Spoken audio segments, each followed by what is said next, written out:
চলতি মৌসুমে ডেঙ্গু পরিস্থিতি হতে পারে ভয়াবহ। স্থানীয় সরকারের ডেঙ্গু ব্যবস্থাপনা ত্রুটিপূর্ণ বলছেন বিশেষজ্ঞরা।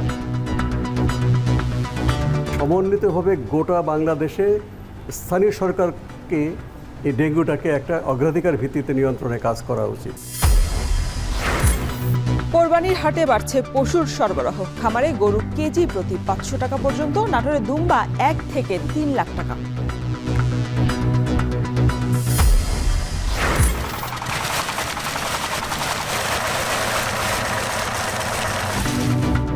পঞ্চগড়ে অভিযানেও থামছে না প্রভাবশালী ড্রেজার চক্র। বেপরোয়া পাথর উত্তোলনে বাড়ছে ভূমিধসের ঝুঁকি, বিপর্যস্ত জনপদ। যুদ্ধবিরতির 20 দিন পরও থমথমে ভারত পাকিস্তান সীমান্ত। সিন্ধু পানি চুক্তি স্থগিত থাকায় ফের উত্তেজনা বৃদ্ধির শঙ্কা। বিসিবির নতুন সভাপতি বুলবুল। বোর্ড সভার সিদ্ধান্ত অভিযোগ দায়ের না করলেও তদন্ত করবে আইসিসি, দাবি ফারুকের।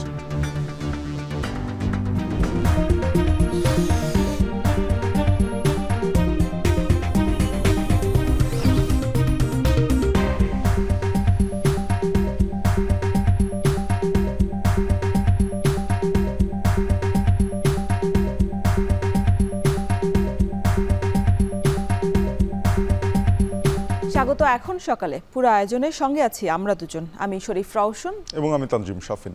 বাংলাদেশে মৌসুমি বায়ু দেরিতে আগমন এবং দেরিতে চলে যাওয়া বড় ধরনের সমস্যা হিসেবে চিহ্নিত হয়েছে সাম্প্রতিক সময়।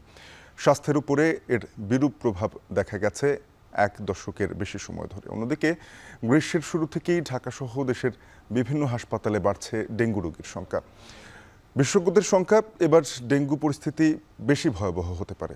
এর জন্য স্থানীয় সরকারের ত্রুটিপূর্ণ ডেঙ্গু ব্যবস্থাপনাকেই দায়ী করছেন তারা। দেলাওয়ার দোলনের প্রতিবেদন।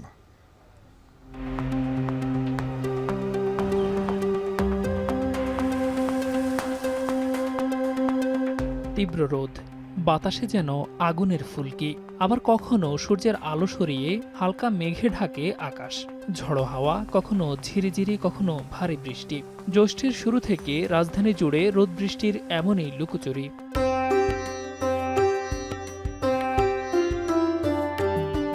চলতি বছর স্বাভাবিক সময়ের 1 সপ্তাহ আগেই মৌসুমি বায়ু বাংলাদেশে প্রবেশ করে। 16 বছর পর এবার এত আগে দেশে মৌসুমি বায়ুর প্রবেশ। 1 দশকের বেশি সময় ধরে মৌসুমি বায়ু দেরিতে আগমন এবং দেরিতে যাওয়ায় স্বাস্থ্যের উপর বিরূপ প্রভাব ফেলছে।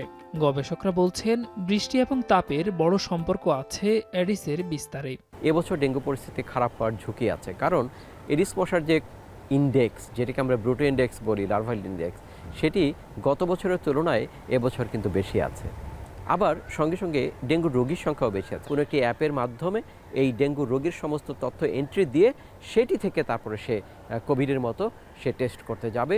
অটোমেটেড SMS চলে যাবে সিটি কর্পোরেশন, রোগী এবং স্বাস্থ্য অধিদপ্তরের কাছে। এ গবেষকের শঙ্কা, কোরবানি ঘিরে চলতি মৌসুমে ডেঙ্গু পরিস্থিতি ভয়াবহ হতে পারে।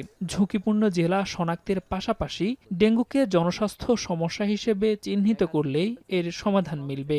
যে এবছর আমি নিশ্চিত করে বলতে পারি, বরিশাল, বরগুনা, চাঁদপুর, গাজীপুর, ময়মনসিংহ, নরসিংদী, মানিকগঞ্জ, কক্সবাজার এবং চট্টগ্রাম, এই কয়েকটি জেলাতে আমরা এডিস মশার ঘনত্ব বেশি পাচ্ছি এবং এই কয়েকটি জেলাতে গত বছরের তুলনায় ডেঙ্গু অনেক বেশি হবে এবার। এডিস মশার বিস্তার শুরু হয় সাধারণত জুন মাসে। এ সময় বৃষ্টিতে জমে থাকা স্বচ্ছ পানিতে লার্ভা জমে। বৃষ্টির পর তাপ বাড়লে পানিতে জমে থাকা এডিসের ডিম দ্রুত পূর্ণাঙ্গ মশায় রূপ নেয়। জনস্বাস্থ্য বিশেষজ্ঞরা বলছেন, এডিস রোধে স্থানীয় সরকারের সামগ্রিক তৎপরতার ঘাটতি রয়েছে। যথাযথ ব্যবস্থা না নিলে জুন জুলাইয়ে ডেঙ্গু পরিস্থিতি নিয়ন্ত্রণের বাইরে যেতে পারে। প্রতি বছর ডেঙ্গুতে অনেক মানুষ মারা যাচ্ছে, কিন্তু এমন তো না যে এটা প্রতিরোধ করা যায় না।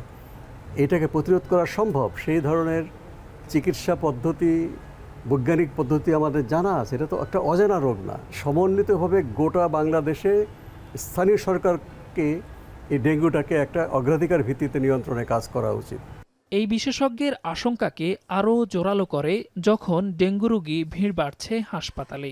মৃত্যুও ঘটছে কোনো দিন। এমন পরিস্থিতি কিছুটা উদ্বেগের হলেও নিজেদের পূর্ণ প্রস্তুতির কথা জানালেন দেশের একমাত্র ডেঙ্গু ডেডিকেটেড হাসপাতালটির পরিচালক। তো যে রোগীগুলো পাই এগুলো রেফার্ড রোগী, সেক্ষেত্রে আমাদের সারা বাংলাদেশ থেকে রোগী আসে এবং যেহেতু এটা ঢাকায় লোকেতে ডেফিনেটলি ঢাকায় বেশি।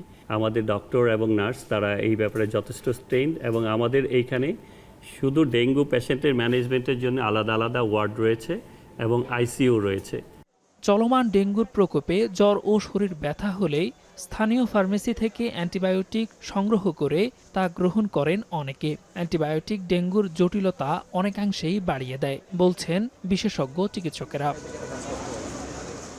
দেলোয়ার দোলন, এখন, ঢাকা।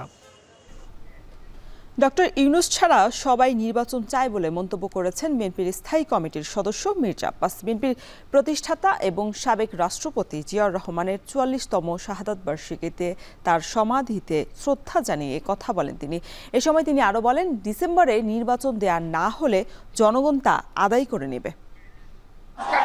করতে করতে এমন জায়গায় চলে গেছে তারা আজকে আর নির্বাচন করতে চায় না।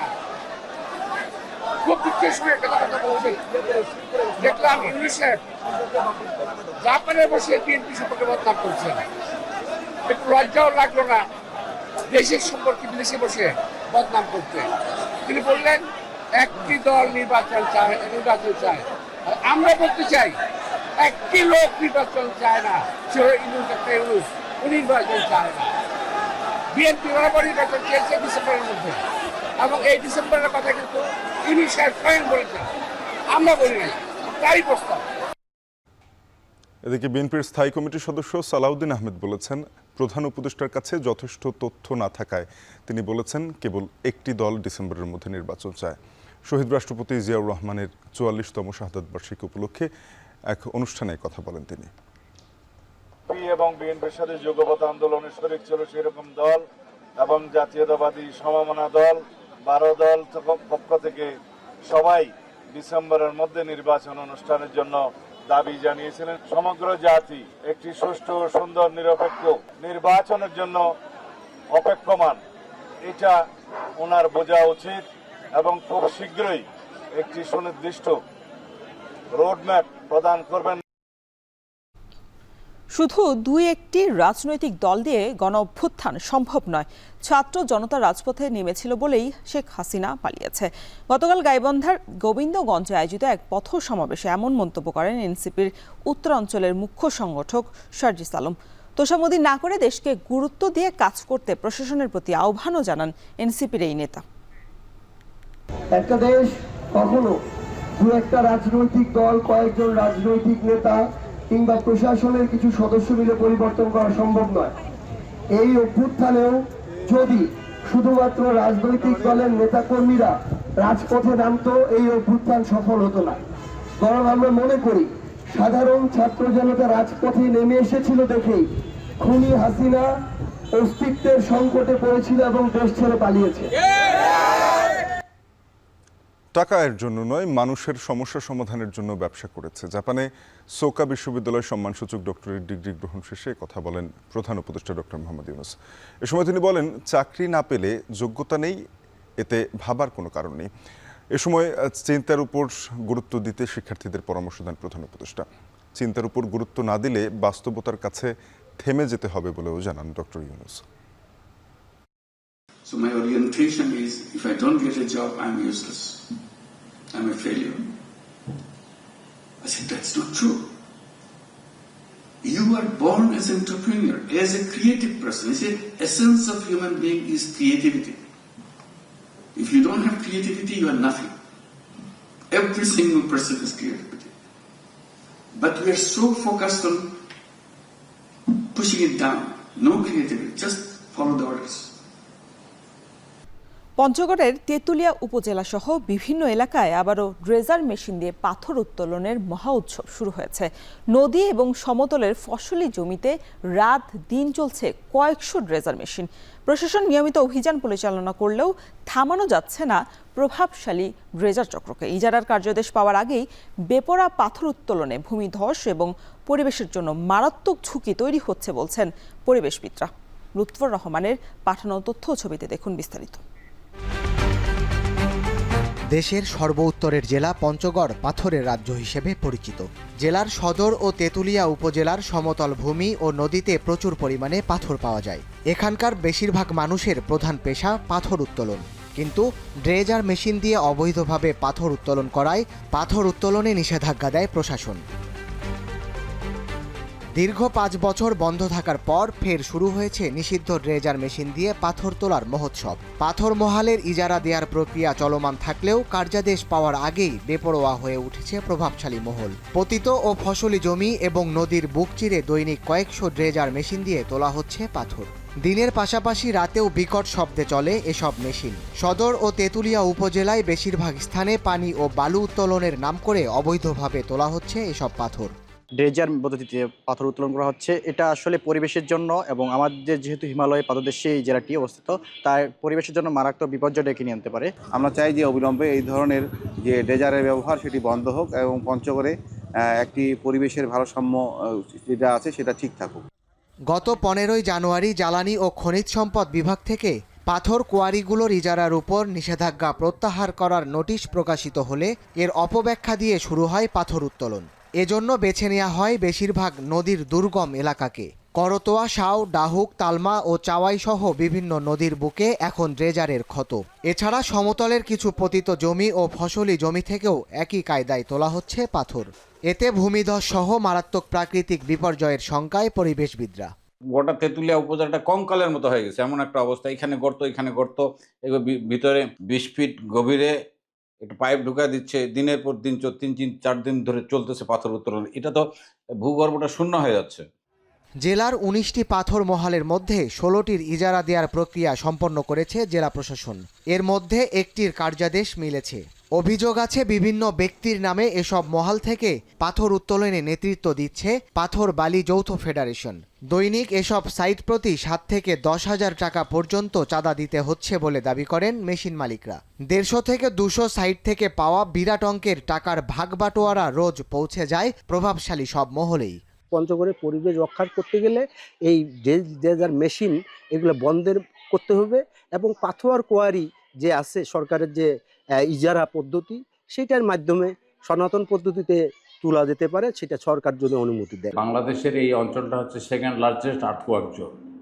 এই জায়গায় যদি একবার ভূমিকম্প হয়ে যায় তাহলে পুরা তেঁতুলিয়া উপজেলাটা মাটির তলায় চলে যাবে। পুলিশ প্রশাসন আছে, উপজেলা প্রশাসন আছে, জেলা প্রশাসন আছে। আমি সবিনয় অনুরোধ করব তারা যেন এই বিষয়টা একটু ভালো মতন ওয়াচক। তবে স্থানীয় শ্রমিক ও পাথর ব্যবসায়ীদের দাবি, তারা সনাতন পদ্ধতিতেই পাথর উত্তোলন করছেন। এটিই তাদের জীবিকার মাধ্যম। অভিযোগ অস্বীকার করেছেন পাথর বালি যৌথ ফেডারেশনের নেতাও। মাটি কাটিয়েছি নিজে, ছোট মেশিন দিয়ে পাথর তুলি। হালকা কিছুটা আমরা মেশিনের মাধ্যম দিয়ে আমরা তুলে নিই, যেন সহজ হয় পাথরটা শেখার জন্য। কোনো মেশিন দিয়ে ওরা পাথর তুলতে দিবে না। কি জন্য দিবে না সেটা তো আমরা প্রতিবাদ করতে পারতেছি না। এখানে পাথর তুলতে কোনো ড্রেজার মেশিন ব্যবহার হয় না আমার জানা মতে। আমরা বিভিন্ন জায়গায় আমাদের লোকজন আছে, আমরা অভিযান চালাই এবং আমাদেরকে সহযোগিতা করে সরকারি এসিলেন্ট, সরকারি তহসিলদার, পুলিশ, আইন শৃঙ্খলা বাহিনী। তবে পথের মোড়ে মোড়ে থাকা সোর্সের মাধ্যমে প্রশাসনের অভিযানে বের হওয়া মাত্রই খবর পৌঁছে যায় পাথর কোয়ারিতে। মামলা আর ভ্রাম্যমাণ আদালতের মাধ্যমে কারাদণ্ড দেয়া হলেও থামানো যাচ্ছে না অবৈধভাবে পাথর উত্তোলন। খনিজ সম্পদ মন্ত্রণালয় থেকে এই কোয়ারিগুলো ইজারা দেওয়ার আগে, অর্থাৎ ওয়ার্ক অর্ডার দেওয়ার আগে ইআইএ করার নির্দেশনা দেওয়া হয়েছে, অর্থাৎ এনভায়রনমেন্টাল ইম্প্যাক্ট অ্যাসেসমেন্ট করার পরে এগুলো আমরা ইজারায় যাব। তো ইজারা দেওয়ার আগ পর্যন্ত এই সমস্ত কোয়ারি থেকে কোনো ধরনের পাথর উত্তোলন করা সম্পূর্ণভাবে অবৈধ। পঞ্চগড়ের তেঁতুলিয়া উপজেলার চা বাগান আর প্রাকৃতিক সৌন্দর্য সবার নজর কাড়লেও এখন প্রান্তিক জনপদটির সবুজের বুকে শত শত ড্রেজারের ক্ষত। তাই ড্রেজার মেশিন নয়, বরং পরিবেশ বান্ধব পদ্ধতিতে পাথর উত্তোলন হোক, এমনটাই চাওয়া এই জনপদের মানুষের। এখন পঞ্চগড়। বঙ্গোপসাগরে সৃষ্ট নিম্নচাপের প্রভাবে দুদিনের টানা ভারী বর্ষণ ও অধিক উচ্চতার জোয়ারে নোয়াখালীর উপকূলীয় উপজেলাগুলোর নিম্নাঞ্চলে প্রবেশ করা পানি নামতে শুরু করেছে। তবে বিভিন্ন স্থানে এখনও জমা হয়ে আছে পানি। এতে দুর্ভোগে পড়েছেন স্থানীয়রা। এ বিষয়ে আরও বিস্তারিত জানাতে নোয়াখালীর মাইজদি থেকে যুক্ত হয়েছেন সহকর্মী নাসিম শুভ। শুভ, জানাবেন জলাবদ্ধতায় জেলার দুর্ভোগের চিত্র কেমন?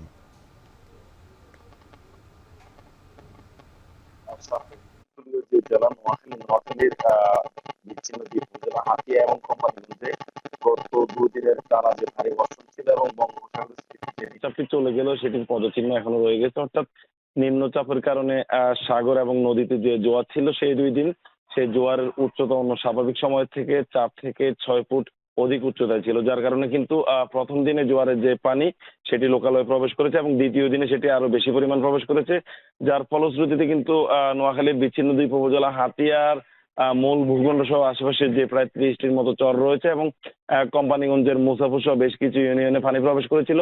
তো গতকাল দিনভর বৃষ্টি না হওয়ায় কিন্তু পানি অনেকটাই নামতে শুরু করেছে এবং আজও কিন্তু পানি অনেকটাই নেমে গেছে, তবে এখনো কিন্তু কিছু কিছু জায়গায় পানি জমাটবদ্ধ হয়ে আছে।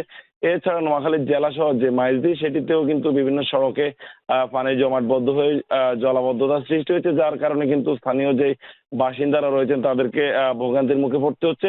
বিশেষ করে আমি যদি বলি হাতিয়ার কথা, হাতিয়ার যে নিজুম দ্বীপ ইউনিয়নটি রয়েছে সেটি পর্যটন কেন্দ্র হলেও এক পথের রাস্তা হওয়ার কারণে সেই সড়কটিও কিন্তু গত 2 দিনের ভারী বর্ষণ এবং জোয়ারের চাপের কারণে ভেঙে অনেক জায়গায় ভেঙে গেছে, যার কারণে কিন্তু এখন নৌকা ছাড়া নিজুম দ্বীপে চলাচলের কোনো উপায় নেই। পাশাপাশি নিজুম দ্বীপে যে 30,000 বাসিন্দা রয়েছেন তারা চাইলেও তাদের হাতিয়ার যে মূল ভূখণ্ড অর্থাৎ কোচখালী বাজার কিংবা নোয়াখালী জেলা শহরে আসতে তাদেরকে নৌকায় একমাত্র ভরসা পেতে হচ্ছে, কারণ তাদের সড়ক যোগাযোগ একেবারেই ভেঙে গেছে এবং জেলা শহরে যে সকল জায়গায় বৃষ্টির কারণে জলাবদ্ধতা সৃষ্টি হয়েছে সেগুলো কিন্তু এখন পর্যন্ত খুব একটা কমেনি, যদিও পানি কিছু পরিমাণ নামতে শুরু করেছে। আমি এই মুহূর্তে আছি নোয়াখালীর জেলার প্রধান শহর যেখানে মাইজদি সেখানে, এবং সেখানে আমার পিছনে দেখতে পাচ্ছেন এখানেও কিন্তু একদম প্রধান সড়কের পাশে যেই সড়কগুলো রয়েছে সেগুলোতেও পানি জমে আছে।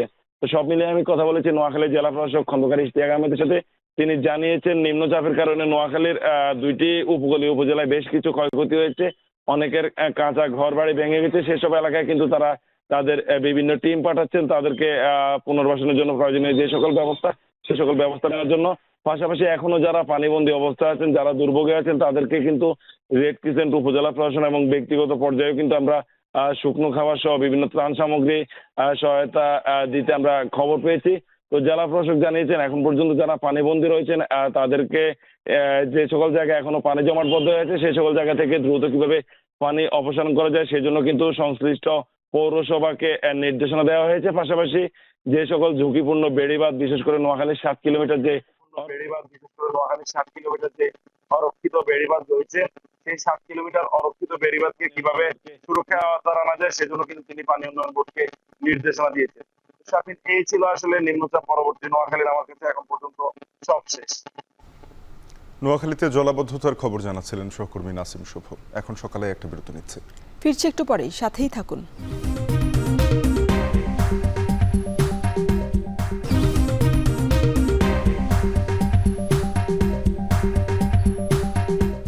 ফিরলাম বিরতির পর। দেখছেন এখন সকাল।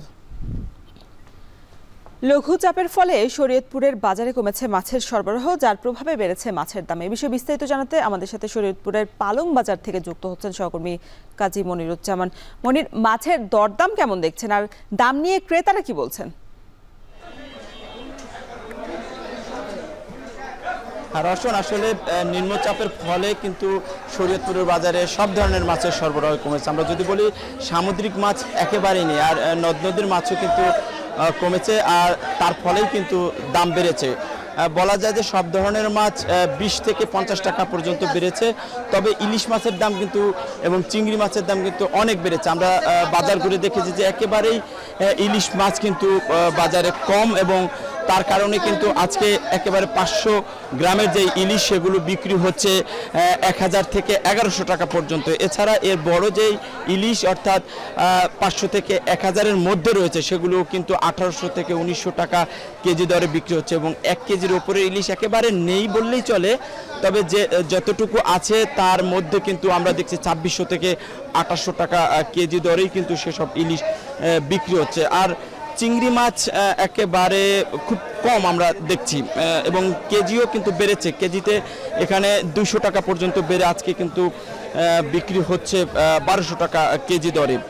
আর যে সকল চাষের মাছ রয়েছে বিশেষ করে রুই, কাতল, চাষের পাঙাশ, সেগুলো কেজিতে 20 থেকে 50 টাকা পর্যন্ত বেড়েছে। আজকে রুই, কাতল বিক্রি হচ্ছে 400 টাকা কেজি দরে, এবং পাঙাশ যেটা একেবারে সাধারণ মানুষ কিনে খাচ্ছেন সেগুলো কিন্তু কেজিতে 20 টাকা বেড়ে আজকে 220 টাকা বিক্রি হচ্ছে। তবে নদীর পাঙাশ নেই যেগুলো ফ্রিজে রাখা বা অথবা যে মাছগুলো বরফ দিয়ে রাখা হয়েছিল সেই মাছগুলো এসেছে এবং সেগুলো 900 থেকে 1000 টাকা কেজি দরে বিক্রি হচ্ছে। বালিয়া মাছ বলে যেটাকে এখানে বেলে মাছ, সেই বেলে মাছ 1200 টাকা কেজি। আর চাষি কই শিং সেগুলোও কিন্তু আসলে সরবরাহ কমেছে, কারণ এই নিম্নচাপের ফলে টানা বৃষ্টি বাতাসের কারণে কিন্তু যে চাষি পুকুর রয়েছে, খালবিল, সেগুলো কিন্তু আসলে জেলেরা মাছ ধরতে পারেনি, যার কারণে সরবরাহ কমায় কিন্তু সেই মাছগুলো, কই মাছ বিক্রি হচ্ছে 250 টাকা কেজিতে এবং শিং মাছ 450 টাকা কেজিতে বিক্রি হচ্ছে।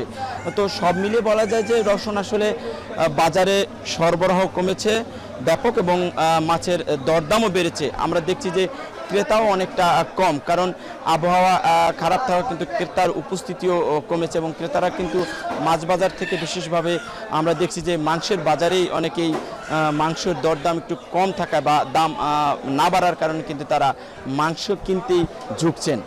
রসুন, লঘুচাপের ফলে শরীয়তপুরে বেড়েছে মাছের দাম, সে বিষয়ে বিস্তারিত জানাতে আমাদের সাথে যুক্ত ছিলেন সহকর্মী কাজী মনিরুজ্জামান। নরসিংদীতে সময়ের সাথে কমছে কৃষি জমি, এর মধ্যে 3 ফসলি জমিতেও চলছে বালু ভরাট ও অবকাঠামো তৈরির মহোৎসব। অভিযোগ রয়েছে ফসলি জমি বিক্রি করতে অনবরত চাপের শিকার হচ্ছেন কৃষক। জেলায় গেল 10 বছরে কৃষি জমির পরিমাণ কমেছে 1,500 হেক্টরের বেশি। চারণভূমি কমে যাওয়ায় গবাদি পশুপালনেও দেখা দিয়েছে প্রতিবন্ধকতা। কাউসার আহমেদের ছবিতে বিস্তারিত জানাচ্ছেন রাকিবুল ইসলাম। 80-র দশক থেকেই কৃষিতে সমৃদ্ধ নরসিংদী জেলা, তবে সময়ের পরিক্রমায় মফস্বল থেকে প্রত্যন্ত গ্রাম সবখানেই কমছে কৃষি জমির পরিমাণ। গেল 10 বছরে যা কমে দাঁড়িয়েছে 6000 বিঘায়। প্রশ্ন উঠেছে, কেন কমেই চলেছে কৃষি জমির পরিমাণ?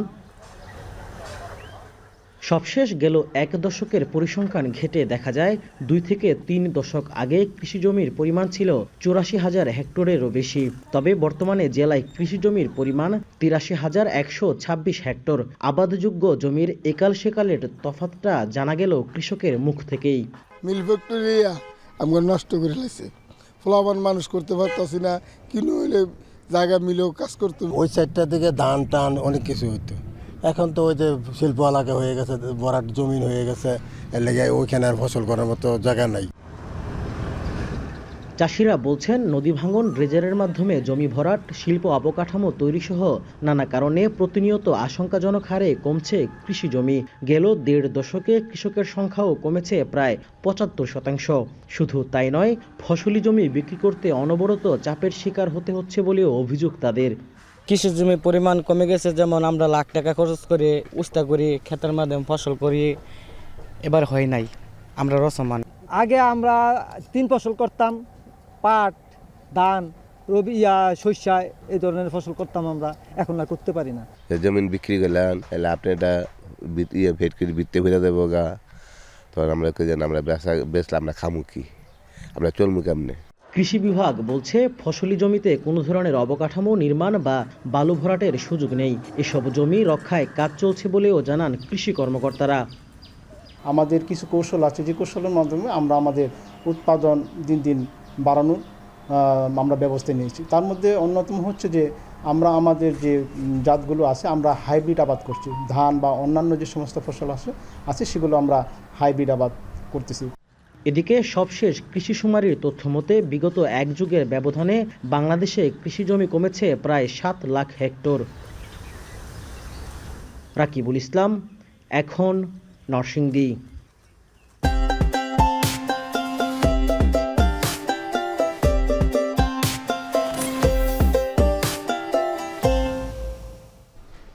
কোরবানির দিনক্ষণ ঘনিয়ে আসার সাথে সাথে বগুড়ার হাটগুলোতেও বাড়ছে পশুর সরবরাহ।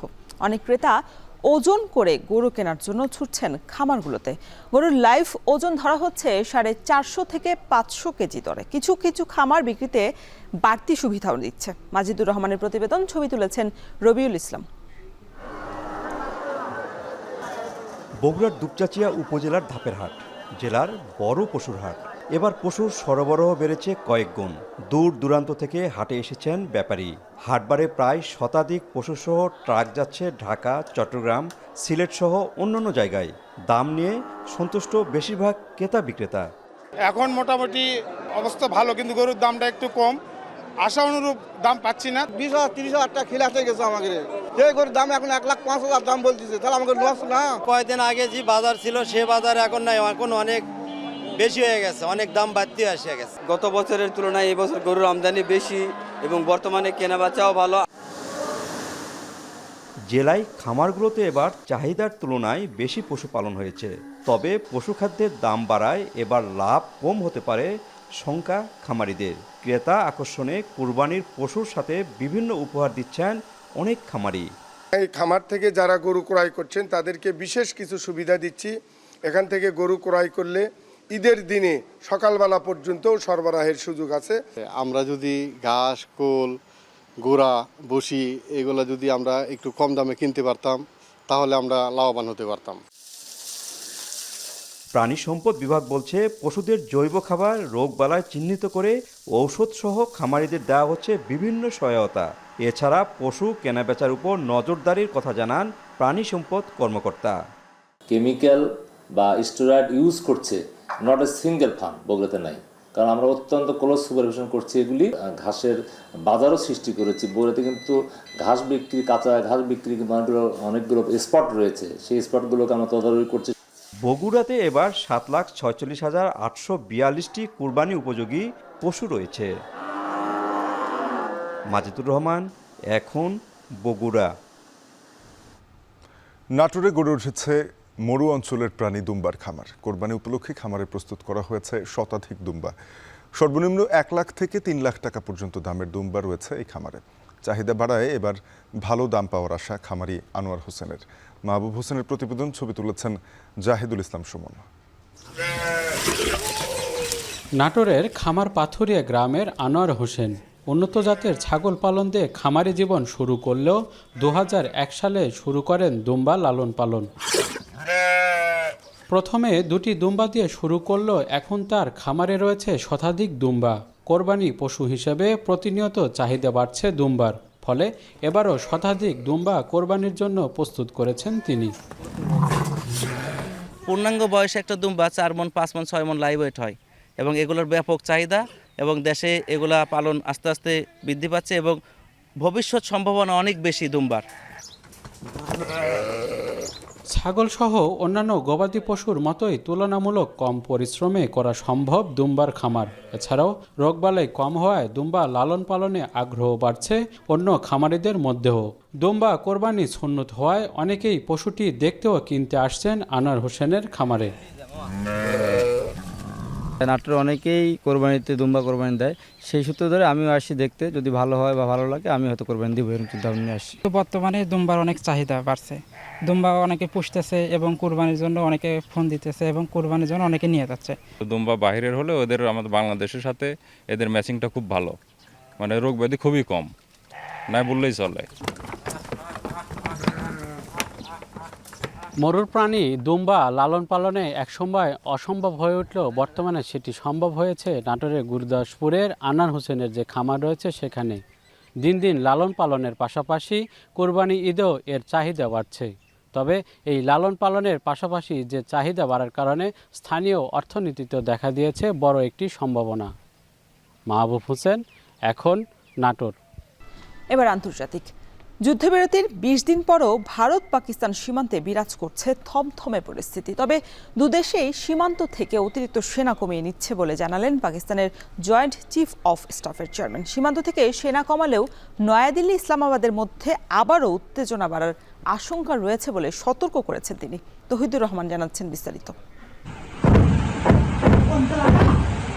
22 এপ্রিল পেহেলগামে প্রাণঘাতী সন্ত্রাসী হামলার জন্য পাল্টাপাল্টি দোষারোপের মধ্য দিয়ে পাকিস্তানের সঙ্গে সংঘাতে জড়ায় ভারত। 7 মে গভীর রাতে চালানো হয় আক্রমণ, যা প্রতিহত করা ছাড়াও 10 মে ভোরে নয়াদিল্লিকে দাঁত ভাঙা জবাব দেয় ইসলামাবাদ। একদিন না যেতেই মার্কিন প্রেসিডেন্ট ডোনাল্ড ট্রাম্পের ঘোষণায় ওই দিন বিকেলেই যুদ্ধবিরতিতে যায় দুই পরাশক্তি। কয়েক দশকের মধ্যে 4 দিনের ওই ভয়াবহ সংঘাত থামলেও সীমান্তে থমথমে পরিস্থিতি বিরাজ করছে এখনও। স্বভাবতই প্রশ্ন উঠেছে, সীমান্তে মোতায়েন করা অতিরিক্ত সেনা প্রত্যাহারের বিষয়ে দুদেশ একমত হলেও এ বিষয়ে অগ্রগতি আসলে কতটুকু? এমন পরিস্থিতিতে রয়টার্সকে দেয়া এক বিশেষ সাক্ষাৎকারে বাস্তব চিত্র তুলে ধরেছেন পাকিস্তানের জয়েন্ট চিফ অফ স্টাফের chairman general Shahir Shamshad Mirza. We have almost come back to pre-22nd April situation, when we say that the presence of troops on the borders. It is almost we are approaching that, or we must have approached that by now. ভারতও তাদের সীমান্ত থেকে সেনা সংখ্যা কমিয়ে নিচ্ছে বলে জানান জেনারেল মির্জা। তবে ওয়াশিংটন সহ আন্তর্জাতিক সম্প্রদায় দুদেশের মধ্যে শান্তি প্রতিষ্ঠার সুযোগ কাজে লাগানোর আগেই ফের উত্তেজনা বাড়ার শঙ্কা তার। Previously, we used to be confined to the disputed territory. This time it has been in the international border. Rather, the cities were targeted first and the international border and the line of control were targeted later. So this is a very dangerous trend. I would say that damage and destruction may take place even before that time window is exploited by the international community. যুদ্ধবিরতির পর সীমান্ত থেকে ধীরে ধীরে অতিরিক্ত সেনা প্রত্যাহার অব্যাহত রাখলেও কোনো প্রমাণ ছাড়াই পেহেলগামের ঘটনায় এখনও পাকিস্তানকে দোষারোপ করে যাচ্ছে ভারত। অথচ নিরপেক্ষ ও স্বাধীন তদন্তে নামার কোনো লক্ষণ নেই। এছাড়াও সিন্ধু পানি চুক্তি স্থগিত রাখার মতো ঘটনাগুলো ভবিষ্যৎ উত্তেজনা বৃদ্ধির কারণ হতে পারে বলেও মনে করছেন জেনারেল মির্জা। এই অবস্থায় যে কোনো সংকট সমাধানের জন্য পাকিস্তান সবসময় সংলাপের জন্য উন্মুক্ত বলেও উল্লেখ করেছেন জেনারেল মির্জা। তবে মির্জার এমন মন্তব্যের বিপরীতে রয়টার্সকে কোনো প্রতিক্রিয়া জানাতে রাজি হয়নি ভারতের প্রতিরক্ষা মন্ত্রণালয় এবং প্রতিরক্ষা প্রধানের কার্যালয়। তৌহিদুর রহমান, এখন বিশ্ব। এবার চীনের উপর শুল্ক চুক্তি ভঙ্গের অভিযোগ তুললেন মার্কিন প্রেসিডেন্ট ডোনাল্ড ট্রাম্প। শুক্রবার তার সামাজিক যোগাযোগ মাধ্যম ট্রুথ সোশ্যালে দেয়া এক পোস্টে তিনি একথা বলেন। এর পাল্টা জবাবে বেইজিং জানায়, চীনা পণ্যের উপরে বৈষম্যমূলক বিধিনিষেধ আরোপ করে রেখেছে যুক্তরাষ্ট্র। বিশ্বের বড় দুই অর্থনীতির এমন পাল্টাপাল্টি দোষারোপে শঙ্কা দেখা দিয়েছে বাণিজ্য যুদ্ধের। জাহানারা ভূঁইয়ার প্রতিবেদন। গেল 12 মে সুইজারল্যান্ডের জেনেভায় যুক্তরাষ্ট্র ও চীনা প্রতিনিধিদের বৈঠকে পরস্পরের উপর উচ্চ শুল্ক আরোপ কমানোর বিষয়ে চুক্তিতে পৌঁছায় বিশ্বের সবচেয়ে বড় অর্থনীতির দুই দেশ। 90 দিনের জন্য চীন ও যুক্তরাষ্ট্র তাদের পাল্টাপাল্টি 115% সম্পূরক শুল্ক কমানোর সিদ্ধান্ত নেয়। এতে চাঙা হতে থাকে এই দুই দেশের শেয়ার বাজার, ঊর্ধ্বমুখী থাকে ডলারের দর। তবে সপ্তাহ দুয়েক না যেতেই একে অপরের উপর অভিযোগ করছে চুক্তি ভঙ্গের। সোশ্যাল মিডিয়া পোস্টে ও সাংবাদিকদের সঙ্গে কথা বলার সময় এর জন্য সরাসরি চীনকে দায়ী করেন president Trump. And in many ways, I think we really helped China tremendously because, they were having great difficulty because we were basically going cold turkey with China. We were doing no business because of the tariff, because it was so high. তবে চীন বলছে তাদের উপর বৈষম্যমূলক বিধিনিষেধ আরোপ করেছে Washington, যা চুক্তির আওতায় পড়ে না।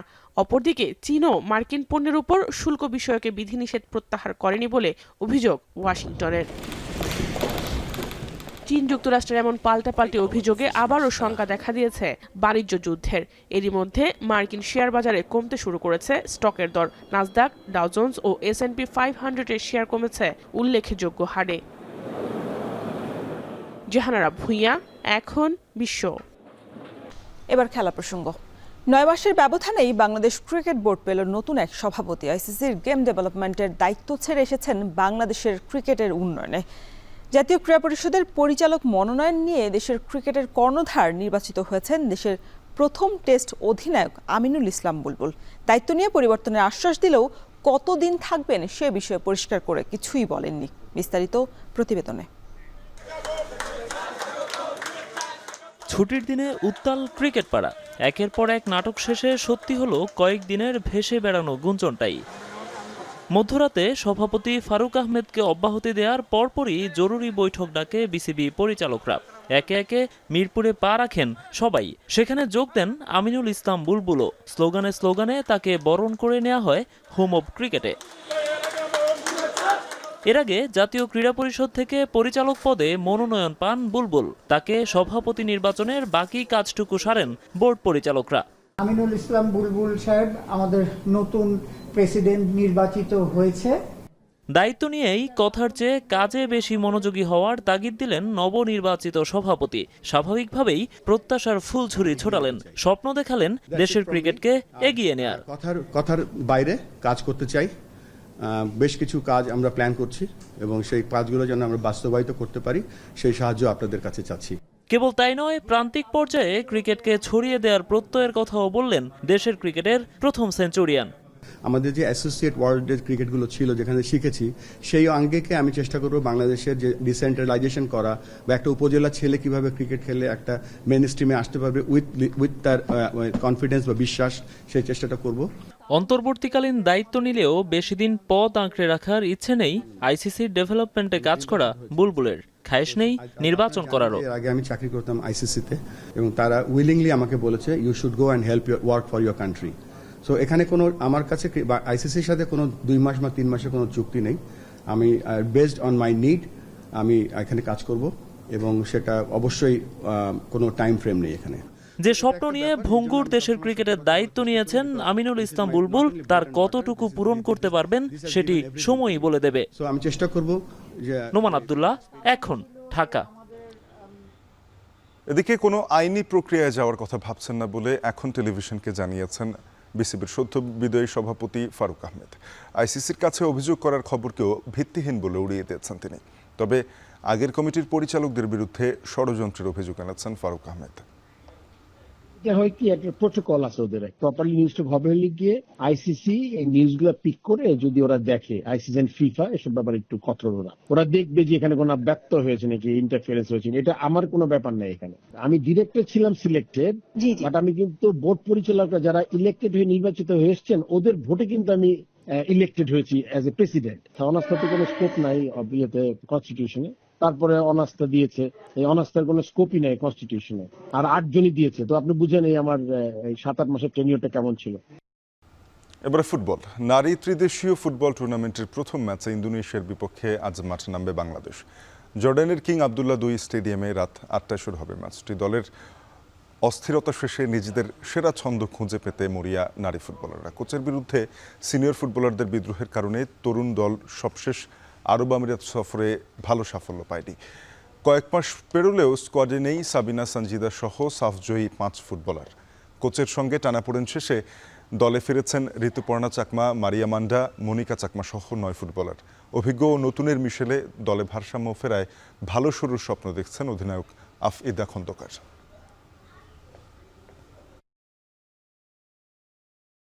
আমরা অনেকদিন আগে এখানে এসেছি যাতে আমরা ওয়েদারের সাথে একটু মানিয়ে নিতে পারি, তো সেভাবে আমরা প্র্যাকটিস করতেছি। কোচ আমাদেরকে ওইভাবেই প্র্যাকটিস করাচ্ছে, যেভাবে তিনি নির্দেশনা দিচ্ছেন আমরা ওইভাবেই করার চেষ্টা করতেছি। ম্যাচের জন্য এতদিন ধরে আমরা কষ্ট করতেছি, তো ইনশাল্লাহ ভালো কিছু হবে। টিম আমাদের আলহামদুলিল্লাহ ভালো, দুবাইয়ের থেকে এখন সিনিয়র জুনিয়র মিডিয়াটা সমন্বয়ে একটা টিম ভালো আছে, একটা শক্ত টিম আমাদের, তো আলহামদুলিল্লাহ ভালো। শেষ করবো এখন সকাল। তার আগে শিরোনামগুলো আরও একবার। চলতি মৌসুমে ডেঙ্গু পরিস্থিতি ভয়াবহ হতে পারে, স্থানীয় সরকারের ডেঙ্গু ব্যবস্থাপনা ত্রুটিপূর্ণ বলছেন বিশেষজ্ঞরা। সমন্বিতভাবে গোটা বাংলাদেশে স্থানীয় সরকারকে এই ডেঙ্গুটাকে একটা অগ্রাধিকার ভিত্তিতে নিয়ন্ত্রণে কাজ করা উচিত। কোরবানির হাটে বাড়ছে পশু সরবরাহ। খামারে গরু কেজি প্রতি 500 টাকা পর্যন্ত, নাটোরে দুম্বা 1 থেকে 3 লাখ টাকা।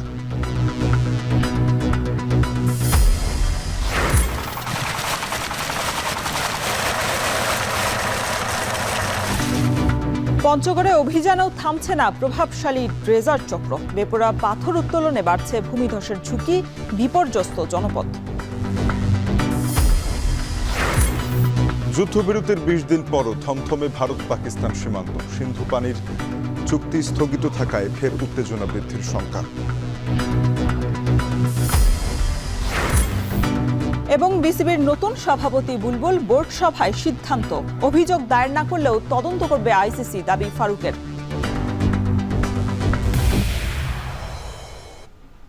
শেষ করছি এখন সকালে। এখন টেলিভিশনের ওয়েবসাইট দেখতে ভিজিট করুন www.ekhon.tv। এছাড়া ফেসবুকে দেখতে ভিজিট করুন facebook.com/tv.ekhon এবং ইউটিউবে চোখ রাখতে ভিজিট করুন youtube.com/c/ekhon tv।